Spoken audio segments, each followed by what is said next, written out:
Mid-America celebrates the first big holiday of the summer. It's hot today the way it ought to be for such an occasion. They come from the farms, from the small towns, and from the big cities. As always, 33 cars are poised for the start. On the first row, a most interesting combination. On the pole, fastest qualifying speed, A.J. Foyt. He's won the race 3 times. No man has ever won it 4 times. Next to him, probably the greatest driver of this day who's never won the race, Mario Andretti. And on the outside, the defending champion, 1968 winner, Bobby Unser. The man of the hour, it appears, is Mario Andretti. There's his chief mechanic, Clint Brawner, checking things over. Let there be no last-minute mistake, not this year. At a time like this, Jim, all you hear are those phony noises that come up into the automobile and make you think something is going wrong. I'll bet that's right, huh? This huge crowd getting ready to welcome Mario as a champion. He has been the USAC, United States Automobile Club champion, a couple of times before, but never a winner at Indianapolis. This is the scene in the closing moments. The white flag, 1 lap for Mario Andretti. And Andy Granatelli can hardly stand it. Finally slipping on his red victory jacket. He still won't talk to anybody. And the crowd beginning to pay its tribute to Andretti. The young man who came to this country at the age of 14 as an immigrant from Italy. He had driven racing cars even before he came over here. This was the one he wanted more than anything else in the world. And here it comes, Mario. The checkered flag of victory. He's done it. And look at this scene in the pit.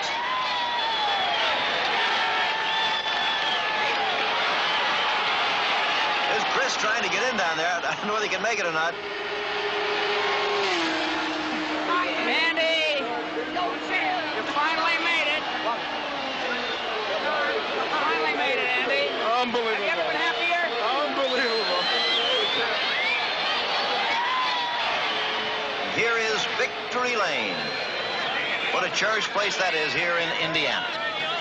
It certainly is, and you got to know that at this moment he still doesn't believe it. The wreath of victory coming in. The Borg Warner trophy, emblematic of victory behind him, that huge trophy.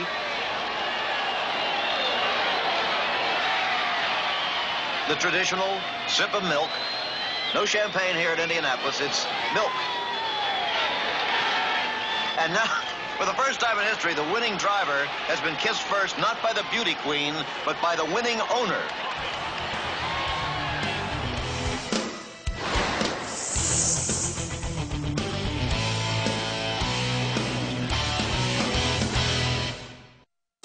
The 1970s saw the 200-mile-an-hour barrier broken. Indy's first female driver and its first 4-time winner. In '77, Janet Guthrie became the first woman to start a race at the Speedway, forcing an inventive change to Speedway owner Tony Hulman's famous words.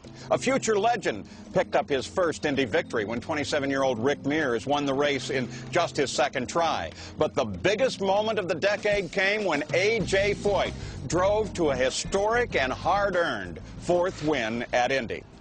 Well, first, let's take a look at Al Unser, who got off to a roaring start in the 70s, taking the decade's first 2 races. He and the '68 winner, Bobby Unser, became the first brother duo to win at Indy, and both would pick up another win before the decade was done. There you see the white flag. That means 1 lap for the leader, 1 lap for Al Unser. 3 Unser brothers have raced here in Indianapolis. One, Jerry, was killed in an accident in the late 50s. Bobby Unser won the race 2 years ago. And now, by completing this lap, Al, who celebrated his 31st birthday just yesterday, can complete the first brother act in victory at Indianapolis. Foyt is hanging on, Jim, running low on the track. He's going to finish. But it appears it will be Al Unser the winner right here, the Johnny Lightning Special, with Mark Donohue 2nd and Dan Gurney 3rd. Donnie Ellison 4th and Jim McElreath 5th. Foyt's car is going extremely slow on the track. He's being passed by many cars, Jim.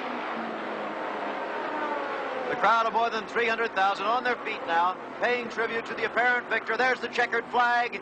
He takes it, and it's all over. Al Unser has won the 1970 Indianapolis 500. the crowning glory of a race driver's career. And there's his pit crew. Get the pace car coming off. Jim Ranson takes the pace car off the track. He should get the green right now. Doesn't look like a repeat of last year's start. No, it's a good one. And here they come. Bobby Unser going for the lead. Johnny Rutherford right alongside him. Rutherford down low, but Bobby with a terrible crash on the home stretch. There are several cars involved. We can't see the numbers, but it's been a bad crash on the start. It was in the middle of the field somewhere. Terrible thing. Explosion. This is what everyone has feared. This is why there's been such a terrible atmosphere of fear here all weekend long. Shame there's the driver waving. He might be on fire, that man, the way he was waving. You can't see an alcohol fire. Those explosions are not cars. Those are the bombs overhead that are normally set off during the start of the race. There is a report already that there may be spectators hurt, not confirmed. The wire fence right here on the straightaway was ripped apart. It was very fortunate that a car did not come into the crowd, because one of the standards holding up the wire screen has also been broken in half. Right here at the most crowded part of the grandstand, we almost had an automobile go into the crowd. And it appears definitely that there are spectators injured, but here's a replay of what happened here. He was back in the 6th or 7th row, this car. Conjecture that it might have been Saltwater, but watch, there's a car going, starting to the right. Right there, and look at this. Incredible explosion, fuel spraying out over the spectators in the first few rows. That could mean real trouble. And an explosion, and like a pinwheel or a garden sprinkler, all the fuel is being sprayed out of the car. That could be a good thing for the driver if he has survived this crash. Car upside down, coming to a rest. Another view of this from a head-on camera. And again, you will see how the cables inside this screen are the only thing to stop this car from flying into the crowd. There, watch now. The screen itself is completely destroyed. The cables flinging him back out on the race course upside down, and again that fuel spraying on the crowd. That's a matter of great concern. And here, that pinwheel effect. The alcohol-based fuel spinning out of the car upside down. Another car, Lee Koonsman, I believe, number 16, barely missing the crash. It's Saltwater who is under the car. Terrible, terrible accident on the start at Indianapolis. Only 7 seconds after the start of the race. The accident started right here on the front straightaway. Saltwater's car pitched up into the fence and then back onto the track upside down. It slid nearly a quarter of a mile, coming to a stop at the entrance of turn 1. Saltwater, although critically injured in that horrific crash, amazingly recovered in time to start again next year in the Indy 500. Burdened by rain and more severe accidents, the 73 race took 3 days to complete and suffered 2 fatalities. In the end, it was Gordon Johncock who crossed the finish line first, one of just 11 cars to complete the rain-shortened race. When the crowds returned to the Brickyard the next year, it was to a much safer track. The amount of catch fencing all along the straightaway was increased, and the crowds were now seated further back from the wall. An 11-year veteran from Texas was closing in on his first win. Here comes the white flag. 1 lap to go, and Johnny Rutherford will have it won. Pat Badan gives it to him. This is incredible. Team McLaren, which has made so many dramatic... there's his wife, there's Johnny's wife. She can almost believe it now, I think. There's right. Much less than a minute to go. Team McLaren... bending over the mother of 2 children, wife of Johnny Rutherford. All the people down there in the pits are looking up toward, they're looking down toward the 4th turn, where they should see him in a few seconds rather.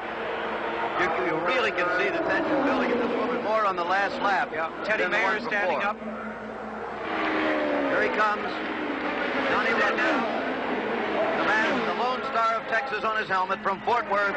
He'll take the checker flag and win the Indianapolis 500 on his 11th try. Terrific.